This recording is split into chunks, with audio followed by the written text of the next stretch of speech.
Vicky express में आपका स्वागत है। आज की कहानी है अलिफ लैला अनाज के व्यापारी की कहानी। बादशाह ने जब ईसाई की कहानी को बेकार बताया तो अनाज व्यापारी ने बादशाह से कहा कि अब मैं अपनी कहानी सुनाना चाहता हूँ, मुझे भी एक मौका दे दीजिए। ये सुनकर बादशाह ने उसे कहानी सुनाने की इजाज़त दे दी। अनाज व्यापारी ने अपना किस्सा सुनाते हुए कहा कि मैं कल एक अमीर आदमी की बेटी की शादी में गया था। वहाँ कई सारे स्वादिष्ट पकवान परोसे गए।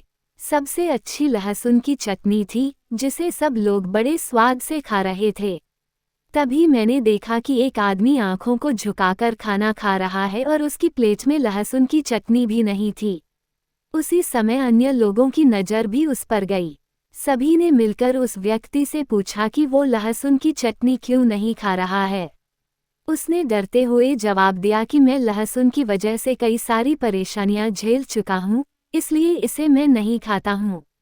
उसने आगे कहा कि खाना तो दूर की बात है, मैं लहसुन को छूना भी पसंद नहीं करता हूँ। आप लोगों को नहीं पता कि मेरे साथ लहसुन की चटनी के कारण क्या कुछ हुआ है। मैंने सिर्फ इस लहसुन की चटनी के कारण अपनी जिंदगी में काफ़ी दर्द सहा है और बहुत कुछ खोया है। ये सारी बातें सुनने के बाद भी उसके आसपास मौजूद सभी लोगों ने उसे लहसुन की चटनी खाने को कहा। सभी के आग्रह को उसने अस्वीकार करते हुए कहा कि वो ऐसा बिल्कुल भी नहीं करेगा।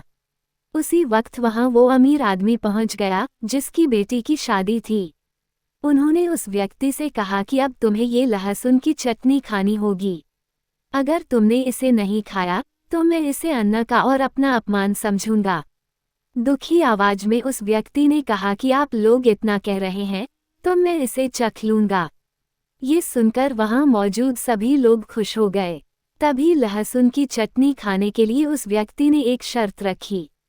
उसने कहा कि मैंने प्रण लिया है कि अगर मैं कभी भी लहसुन को हाथ लगाऊंगा या खाऊंगा तो एक खास घास, राख और साबुन से 100 बार अपना हाथ और मुंह धोऊंगा। इस शर्त को वो अमीर व्यक्ति तुरंत मान गया जिसकी बेटी की शादी थी।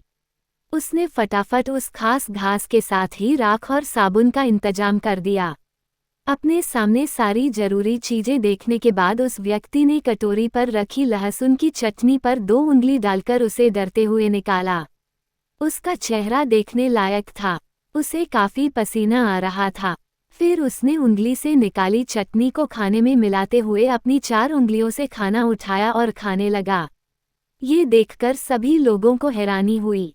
सबने सोचा कि यह सिर्फ 4 उंगलियों से ही खाना क्यों खा रहा है। सभी ने उससे कहा कि आप अंगूठे का भी उपयोग करके खाना खाएंगे तो आसानी से खाना खा पाएंगे। ये सुनते ही आंखों में आंसू भरकर उस व्यक्ति ने अपने दोनों हाथ खोलकर दिखाए। उसके हाथ देखकर सभी हैरान थे क्योंकि उसके दोनों हाथ के अंगूठे नहीं थे।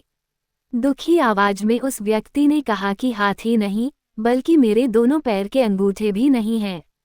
उसके हाथ और पैर देखकर सभी लोगों ने उससे माफ़ी मांगी और कहा कि हमें पता नहीं था कि आपका अंगूठा नहीं है, वरना हम लोग आपको अंगूठे का इस्तेमाल करके खाना खाने को बिल्कुल नहीं कहते। इतना होने के बाद सभी लोगों के मन में हुआ कि आखिर ऐसा क्या हुआ होगा कि इसे अपने चारों अंगूठे गंवाने पड़े।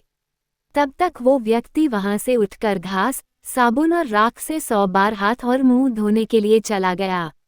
सभी लोग उसके पीछे पीछे गए और उसे हाथ धोते हुए देखने लगे। जैसे ही उसने अपने हाथ और मुंह अच्छे से धो लिए तो सभी लोगों ने उसे घेर लिया। वो आदमी डर के मारे कहने लगा कि अब ऐसा क्या हो गया कि आप लोगों ने मुझे घेर लिया है। तब जिस व्यक्ति के बेटी की शादी थी उस अमीर इंसान ने कहा कि हम सब आपके अंगूठे न होने की बात से दुखी हैं, लेकिन हम इसके पीछे की कहानी जानना चाहते हैं। तभी अन्य लोगों ने कहा कि हाँ, आखिर आपके साथ ऐसा क्या हुआ है कि आपका एक भी अंगूठा नहीं है। आप आराम से बैठकर हम लोगों को अपनी कहानी सुनाएं, हम आपका दर्द बांटना चाहते हैं। इतना सुनते ही उस बिना अंगूठे वाले व्यक्ति ने कहा कि ठीक है, मैं आप लोगों को अपनी कहानी सुनाता हूँ। इसमें मेरी लहसुन की चटनी न खाने और अंगूठे कटने दोनों ही बातें छुपी हैं। इतना कहकर वो खाने की टेबल के बगल में रखी कुर्सी पर बैठ गया और अपने साथ हुए उस किस्से को याद करते हुए कहानी सुनाने लगा। क्या है बिना अंगूठे वाले व्यक्ति की कहानी जानने के लिए इस स्टोरी का दूसरा भाग पढ़ें। सुनने के लिए धन्यवाद। मेरा चैनल सब्सक्राइब करें, लाइक और शेयर भी करें। धन्यवाद।